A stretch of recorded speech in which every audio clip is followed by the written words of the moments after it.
It's Byron Murphy. Because Byron Murphy is all first step. Yeah. It is explosion. It is through the gap. It is I am faster than you. I am stronger than you. I am more explosive than you. I will get to this spot faster than you can block me cleanly. And if you can't block me cleanly, the rep is over. Mm-hmm. What do you think about Byron Murphy?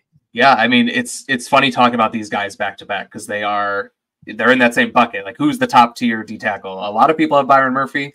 There are fewer people who have Newton. I think I have Newton, and I think you have Newton as well as higher graded player than Murphy. But there's a lot to like with Murphy as well. Like you said, that first step quickness is off the charts. His 10-yard split was 1.69, which was, over a 9 RAS for just the 10-yard split. So, man, there's just so much to like in his game, and that first step quickness is really important for a 3 technique in a 4-3. You need to kind of get on into the offensive lineman before they can get their hands on you and shoot those gaps. And we know, Eberflus runs that 1-gap scheme. They do some 2-gap stuff too, but on third down, and not third downs, but they're going to want a 1-gap and shoot those gaps. So I would not be surprised if the Bears have Murphy higher than Newton. They could go either way, but it wouldn't surprise me if they have Murphy higher. And I think he would also still be a good pick in the first round if they do trade back.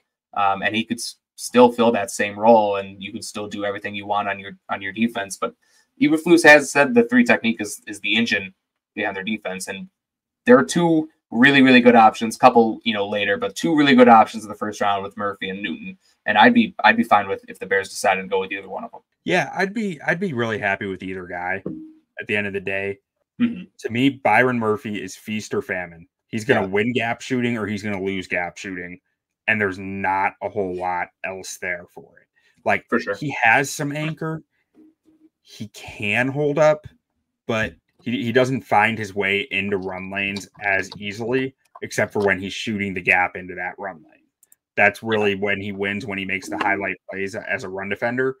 Whereas with Newton, I just feel like everything's calculated and he can get to wherever he wants to along that defensive line. He can scrape wherever he needs to with his hand fighting. But Murphy I would still be happy with him in the first round because he is fun. Exactly. He is he's very fun. He is a highlight reel, man.